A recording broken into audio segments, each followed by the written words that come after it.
친구들이 언뜻 들었는데 이게 아는가 봐요. 되게 유명한 작품이죠. 이 작품이 진주 귀걸이의 소녀. 혹시 작가는 알아요? 네, 베르메르라고 하죠. 페르미어라고 하긴 하더라고요. 근데 이 작품이 되게 유명해졌잖아요. 뭐 영화도 있고 저는 소설도 좀 그랬었는데 이 작품이 만약에 이제 네덜란드 어디가 있어요. 근데 여기 가시면 이 작품 볼 수 있는데 이게 원래 모습이 어땠을까요? 그죠? 하얗게 보이는 부분은요. 이게 지금 물감이 떨어져 나가 없는 부분이에요. 그러니까 여러분들이 보시는 작품, 이건 이제 새로 복원을 할 건데 원래 이런 작품을 복원을 하기 위해서 예전에 복원했던 부분들을 다 제거한 거예요. 여러분들 저기 그 보존학과 학생들 그거 알잖아요. 저 그 가역성이란 많이 하죠. 리버서빌리티라고 하는 이게 그거예요. 그러니까 사용화를 할 때도 그게 정확하게 그거를 이제 적용을 한다고요. 했다가 다 지워낼 수 있어야 돼요. 왜냐하면 후대에 다시 복원을 해야 되기 때문에. 그렇죠? 이래서 이런 작품들은요 수없이 이게 거의 한 300년 전 작품인데 300년까지 어떻게 버티겠어요? 그러니까 중간중간 이렇게 복원해서 계속 생명이 연장이 된 거죠. 그래서 여러분들 아마 나눠드리는 곡에 제가 가끔씩 그 받는 질문 중에 하나가 루브르나 올세가 하고 자꾸만 이 작품들이 가짜라는 거예요. 왜냐면 카피되는 거예요. 모사품이라고. 근데 모사품이 아니라 복원된 작품들이에요. 여러분들 내가 하는 건데 자꾸만 왜 그런 의혹을 하는지 모르겠어요. 왜냐면 만약에 모나리자도 뭐 가짜라고 이러고 아니 무슨 그거는 지어낸 얘기인 게 저는 막 만약에 그 가짜를 걸어놨다 밑에다 가짜란 말도 안 했다 그렇게 하면 저는 아마 고소할 것 같아요. 왜냐면 사기친 거잖아요. 나는 모나리자를 보기 위해서 전 세계에서 저뿐만 아니라 많은 사람이 비싼 비행기 타고 루브르까지 가서 구경 왔는데 가짜를 걸어놨어. 그건 말이 안 되는 거 아니야? 안 걸으면 안 걸었지. 그런 의혹을 갖다가 같이 맞으시기를. 처음에 이제 그 보존학과 학생들이 있으니까 좀 수월하네. 작품을 처리하기 전에 뭐예요? 상태 조사를 하죠. 그러면 사용화도 마찬가지예요. 여기 보시면 아까 나왔던 작품인데 측강 조사를 해요. 왜냐하면 이게 평면하기 때문에 물감이 들고 일어났는지에 대한 어떤 그런 걸 보기 위해서 그 라이트를 비춰보면 실제로 이 작품보다 훨씬 더 같은 작품에도 불구하고 더 두루두루하게 보이잖아요. 그리고 이게 왜 또 나왔냐? 그리고 여기 측강 조사에 보면 이게 찢어진 부분들을 쫙 보이죠. 그리고 확대 조사를 해요. 실제로 이게 확대 조사에 보면 이게 제가 무슨 작품을 뭐 처리했냐 맞냐 뭐 하기 위한 어떤 그거라기보다는 확대 조사를 보면 물론 내 실험을 갖다가 하는 것도 있지만 갑자기 이게 나왔는데 얘 보시면 다른 영역이에요. 특히 이제 유화 같은 경우에는 붓의 점성도가 이제 물감의 점성도에 따라서 좀 이렇게 작가는 별로 생각지도 못했던 그런 내용들이 안쪽에 이제 남아 있는 거죠. 궤적들이. 그죠? 그래서 이걸 확대로 한 20배, 30배 이렇게 보면 작가도 몰랐던 작가의 특성들이 여기 남아 있는 거죠. 그래서 주로 이제 이런 것들은 조사를 해갖고 데이터베이스를 여러 가지 이제 만들다 보면 그래가지고 이제 감정을 할 때 많이 사용을 하긴 해요. 그리고 요즘에는 이제 현미경들이 이제 좋아졌어요. 예전에는 막 실체 현미경 막 그랬는데 요즘은 디지털 현미경 갖고도 훌륭하게 얘 곰팡이 먹은 데 아닌데 이런 걸 확연하게 찍어낼 수가 있어요. 그리고 자외선 조사인데 자외선 같은 경우에는 여러분 아세요? 자외선이 뭔지는 아시죠? 자외선 보시면 여기에 사용을 찍어보면 이쪽 부분이 이렇게 까맣게 보이는 부분이 있어요. 이거는 옛날에 복원된 부분. 그래서 이게 그래서 집중적으로 이제 주의 깊게 이걸 보겠죠. 여기 보시면 이 작품에 여기 이게 까맣게 보이죠. 왜냐면 나중에 덧칠을 해서 그래요. 그리고 이 유명한 박수근의 작품이죠. 여기 보시면 여기 보실까요? 어떻게 보면 뭐예요? 누군가 복음 손을 댄 거죠. 그리고 엑스를 찍어보면 여러분들 보정과학 학생들 막 의무적으로 이거 찍잖아요, 그죠? 엑스를 찍으면 뭐가 나와요? 보통은 그 작품에 특히 이제 그 금속 유물 같은 경우에는 금이나 뭐 이런 것도 보이잖아요. 그리고 예를 들어서 저 명문 같은 것도 보이고 그러잖아요. 특히 환두대도 같은 거 보면 안에 이제 녹에 쌓여서 안에 들어가 있던 형태들이 다 보이고 그러잖아요. 근데 서양화를 찍으면 정말 더 드라마틱한 어떤 그 이미지가 나타난다고요. 얘는 이 얼굴을 찍어보면 거의 사람 얼굴이 나와요. 그죠? 사람이 아닌데 왜 사람 얼굴이 나왔고요? 근데 저 이유는 잠시 후에 말씀드리기로 하고, 여기 보면 까맣게 이게 보이죠? 까맣게 보이는 건 뭐예요? 주로 없는 부분이에요. 그렇지만 특히 이제 도자기 같은 거 이렇게 찍어보면 까맣게 나는 건 뭐예요? 깨진 부분이죠. 그죠? 왜 그러냐면, 왜 이게 사람 얼굴처럼 나오냐면, 그 뭐 도자기나 고급 유물하고 좀 비슷해요. 녹 같은 거하고 실제로 심이 들어가 있는 그거하고는 어떤 차이냐면 이 밀도가 틀린 거예요. 그러니까 무슨 얘기냐면 얘가 그 엑스레이가 투과를 하면서 이게 이제 만약 중금속이 됐든 원자력이 높은 거 있으면 이게 흡수를 하기 때문에 그쪽은 잘 침투를 못한다고. 저 뭐랄까 투과를 못한다. 그렇지만 없어진 부분은 그게 없잖아요. 그게 안으로 들어가는 거예요. 그래서 검게 나타나는데 사실 거기에 그 이유는 뭐냐면 여기 사용된 그 물감하고 밀접한 관계가 있어요. 왜냐면 과거에는 그 백색을 갖다가 납을 많이 썼어요. 백연이라고 하죠. 그러니까 납 같은 경우는 아주 대표적인 그 차폐 능력이 있는 엑스레이 차폐 능력이 있는 거잖아요. 그러니까 못 빠져나가는 거예요. 근데 그 부분이 없는 거는 빠져나가기 때문에 시커멓게 나오는 거죠. 이 작품 한번 볼까요? 여기 보시면 여기 경실동은 춤을 추고 있는데 애가 하나 춤추고 있었다가 갑자기 없어졌죠. 여기 보면 이것도 이렇게 보이는 이유가 하얀색 물감에 사용됐던 납선분 때문에 지금 현재는 아무것도 안 보이지만 여기 숨어있는 것들이 엑스레이에는 보인다는 거죠. 다음에는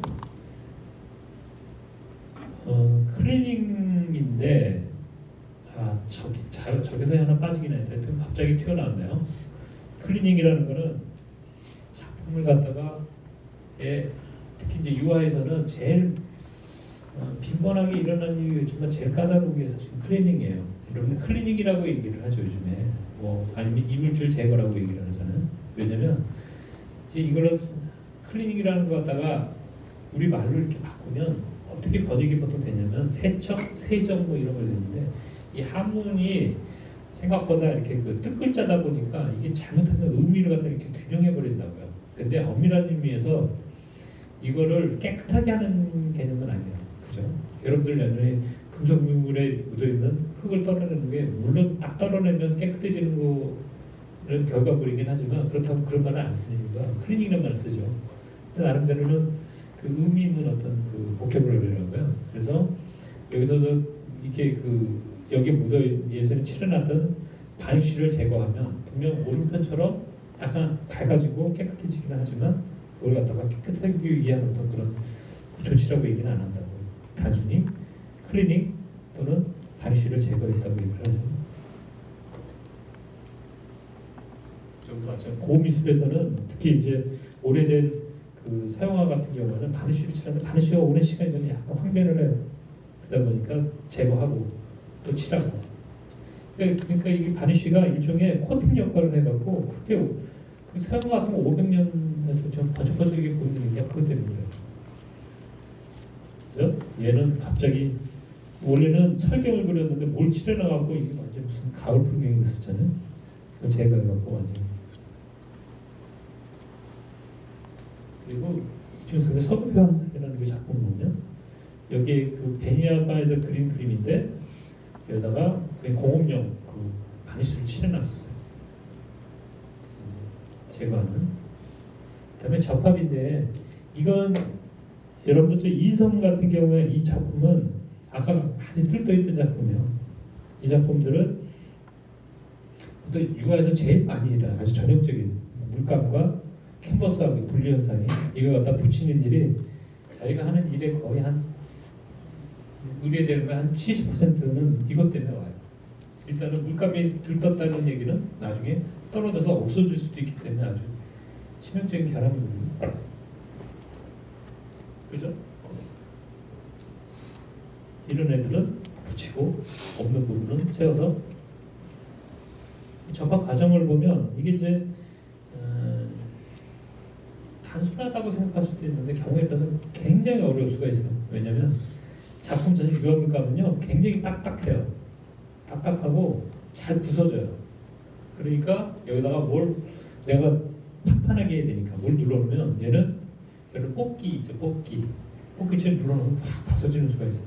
그러니까 그거를 열을 가하거나 스피드를 가하고 시간이 굉장히 오래 걸리긴 한데 조심스럽게 펼치고 이런 식으로 이제 접합을 해야 되는데 경우에 따라서는 요거 하나 지나가는데 하루 이틀 걸리는 것 같아요. 그러니까 요거 세보면 얼마나 오랫동안 작품을 했는지 알죠. 많게는 이거 뭐 이런 작품을 한 3개월, 4개월도 걸립니다. 한 작품은. 그래서 이거 굉장히 오래전에 했었던 그 작품인데 지금 이제 다 끝나고 앞에 했었던 그걸 제거하는 과정입니다. 이것도 이제 비슷한 과정인데 아까 그 같은 성 요셉상인데 많이 상했죠. 배접인데 여러분들 저 한국화 실습을 해보신 분은 아시겠지만 이제 한국화에서는 배접이라는 게 거의 그냥 작품과 그냥 연속성을 갖고 있는 거지만 사용하는 그런 건 그렇지는 않아요. 그렇지만 간혹 가다가 이제 그 배접을 하는 경우가 있는데 이거는 제가 이렇게 오랫동안 좀 거의 30년 동안 했지만 배접이 원래 전공이거든요. 학교 다닐 때. 근데 우리나라 실정이나 거기는 전체적으로 안 하는 추세예요. 있는 그대로 뭘 붙이거나 하는. 근데 국내에서 예전에 뭐 여러분들이 그냥 막 무분별하게 배접을 해갖고 어떻게 생각하면 그것 때문에 일어나는 후유증이 되는 작품들이 다시 저한테 돌아와서 그거 하느라고 힘들던데 하여튼 배접이라는 걸 내가 몰라서가 아니라 너무 잘하기 때문에 많이 소개는 안 하려고 해요. 그렇지만 이제 경우에 따라서 필요할 수가 있습니다. 왜냐하면 이거는 캔버스에 붙어있던 작품을 틀을 제거하고 이걸 갖다가 판재를 붙인 거예요. 근데 붙이는 게 고음련 접착제를 막 붙여갖고 이 종이가 이제 어떤 문제가 생기죠? 하고 나중에 이 고음련 접착제가 안에 작품까지 다 스며드는 거예요. 그래서 이거 갖다가 제거하는. 그리고 나서 배접을 해야 되는데 워낙 그 작품이 이 접착 성분이나 뭐 여러 가지 이유 때문에 이게 약해져 있어요. 그러니까 최고의 수단으로 배접을 하긴 했었습니다. 그 다음에 이제 매움 작업이 있는데 매움 작업에는 아까 그 베르메르 작품에 보였던 그거하고 좀 비슷한 형태죠. 하얗게. 왜 그러냐면 유화물감 자체는 약간의 그 물감 두께가 있어요. 그래서 얘가 떨어져 나가고 거기서 색맞춤을 할 수가 없어요. 그러니까 그만큼을 채워넣는 거예요. 그렇지만 단순하게 채워넣는 게 그치는 게 아니라 보세요. 그러니까 하얗게 되는 부분은 거의 다 없어진 부분이에요. 근데 자세히 보시면 거기서 끝나는 게 아니라 여기에 매움 제목을 한데 매움 위에다가 여기 보시면 붓터치들을 다 만들어요. 그러니까 치과용 소독부 이런 거 있잖아요. 그래서 이게 사실은 복원을 이렇게 오래 하면 성격을 좀 버려요. 왜냐면 저런 거 막 쫀쫀해지는 거예요, 남자는. 이걸 해서 굉장히 재밌어요. 재밌고 나중에 이거의 어떤 정밀도나 이런 거에 따라서 결과물이 굉장히 좀 좌우하기 때문에 굉장히 정성스러워요. 그렇지만 이 과정이 눈에 보이지는 않죠.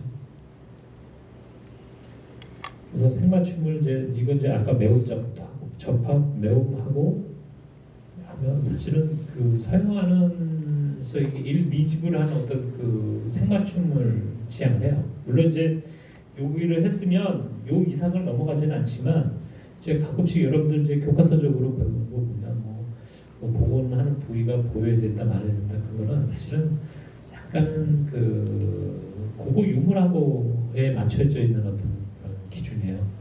사실은 복원한 부분을 갖다가 남들한테 보여줘야 된다는 거는 그 작품이 보여줘도 되기 때문에 하는 거지만 여름의 추세는 도자기 같은 경우 요즘에 바뀌었거든요. 추세가 예전에는 도자기 같은 경우 주둥이 같은 거 깨진 거 이런 거 약간 뭐 금을 이렇게 바른다거나 아니면 하고 나서 뭐 오칠하거나 은을 발라하고 확연하게 복원한 부분은 안 이렇게 표현하게 했었는데 요즘에는 박물관이나 뭐 다 제거하고 거의 없게 하잖아요. 그걸 보고 보존 윤리에 안 맞아 뭐 이렇게 얘기 안 하는 것처럼 왜냐면 그 고고유물 특히 뭐 여기 갑옷을 갖다가 해놨는데 땅속 오래 있는 게 워낙에 손상된 것도 많이 있지만 거기에 이제 그런 것들은 주로 그 연구 자료로 많이 씁니다. 저는 그 외적인 것보다도 그러니까 그런 거에 복원했던 부분을 이렇게 차이를 둬서 어떤 톤 차이를 둔다는 거 크게 문제는 안 되고 특히 한국화 같은 경우에 이제 어떤 이제 동료들이 이제 그 얘기 한국화는 정확하게 요거 그냥 남겨놓잖아요. 근데 한국화는요 색맞춤하기 무지무지하게 어려워요. 그냥 스며들어가 버리니까 한번 잘못하면요 망해요. 그거 다 뜯어내야 돼요. 그런 것도 있지만 한국 같은 경우 여백이 많기 때문에 굳이 토닝이라는 거죠. 그걸 이제 인페인팅이라고 안 하고 어느 정도 색 차이만 유사하게 해도 작품 관람하는데 크게 지장이 없는 서양화 같은 경우에는 잘못 그걸 그냥 톤 차이를 놔두면 여기가 만약에 허옇게 뭐 이렇게 약간 이거 놔둔다고 생각해요. 그러면 이게 작가가 그린 거가 더 헷갈리는 거예요. 그래서 전통적으로 이 서양화에서는 그냥 복원한 몸이 어딘지 알 수 없는 어떤 그런 걸 지향을 합니다. 그리고 난 다음에 뭐 이걸 굳이 본다 보면 아까 자외선을 보면 실제로 복원한 몸이 확 보이죠. 그죠? 이제 비포를 애프터 보시고 어느 부분 사실 그래서 가끔씩 이제 이렇게 서양화들은요 이게 육안으로 잘 안 보일 수가 있어요. 어디가 복원하는지 잘 전문가 눈이 아니면 잘 안 보여요. 그래서 아주 이거 조사를 할 때는 일종의 그거를 그 자외선 등을 꼭 갖고 다니고. 근데 여기 보시면 얘 입이 이상인데 여기는 대충 사람 같잖아요. 근데 이게 제가 그 복원을 할 때인데 얘가 다 예전에 했었던 거니까 제거하고 났더니 너무 입이 전체가 없어진 거예요. 그럼 어떻게 돼요? 내가 저 입이 어디 있는지를 어떻게 생긴지를 알 수가 없잖아요. 제가 상상력이 발휘해서 뭘 만들어내면 어떤 문제가 생기냐면 제 주관이 들어가 버리잖아요. 이 작품하고 전혀 상관없다. 그러면 이럴 때 여러분들이 하나 이제 복원하다 이런 일이 생기면 이제 자료도 찾아보고 작가한테 물어볼 수도 있고 이제 기록사진 그거 하나도 없을 때는 어떻게 마무리를 했냐면 여기 자세히 보시면 얘하고 뭐 유사한 것 같은데 여기에 약간 비싼 무늬가 있어요. 예, 일부러 그 이제 트라피지오 기법이라고 하는데 여러분들 이제 잘 모르시겠지만 그 서양에서 그 벽화할 때 많이 쓰는 그 색맞춤법이에요. 그러니까 가까이서 보면 복원한 부분이 보여요. 근데 한 어느 정도 거리가 지나면 여러분들 이제 책에서 보는 대로 사용화임에도 불구하고 보면은 잘 안 보여요. 왜냐하면 제가 이 구간 구조에 대해서 자신이 없는 거죠. 그래서 저렇게 이제 하는 수가 있고요. 그렇지만 같은 그림이지만 특별히 뭐 여기가 여기다 무슨 뭐 문신한 거 아니었다 그러면 그냥 그 원래 사용한 방식대로 이 페인팅을 해서 혹시 여기 또 의문 갖는지 모르겠지만 색맞춤 도구의 물감은요 유화물감이 아니에요. 유화물감이 아니라고요. 유화물감이 아니라 경우에 따라서 수채화도 쓰지만 그 특수하게 제작되는 그 물감이 나오기도 하고요.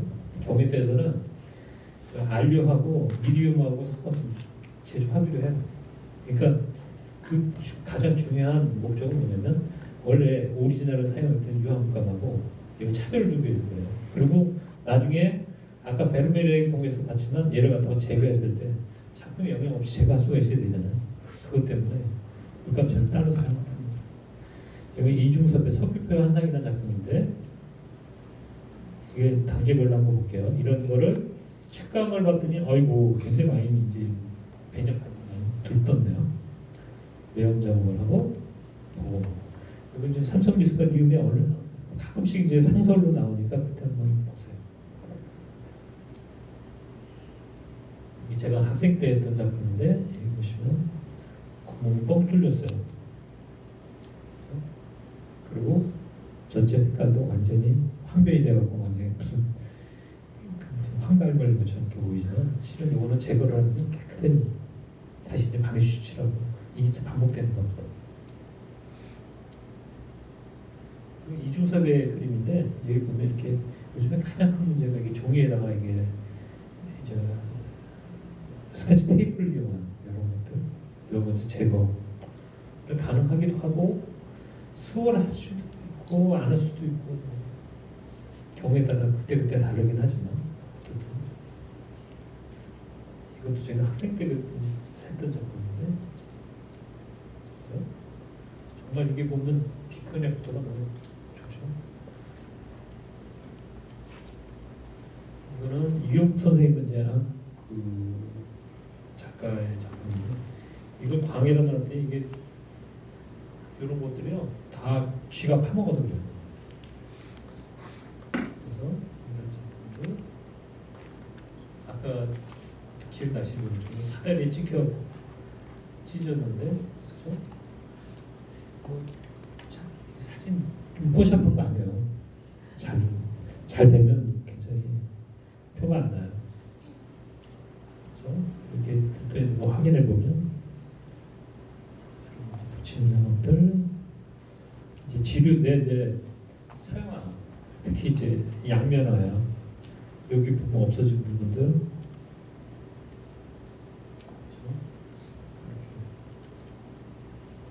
이렇게 약간 여기 보면 종이들이 산화가 돼갖고 약간 어두워져 있어. 그 이제 이거 이제 클리닝을 하면 그 안에 들어가 있던 이제 그 산화되는 물질들도 이제 약간 빼고 그러니까 작품이 환해진다. 요 작품들 여기까지 일단 제가 준비를 했고요.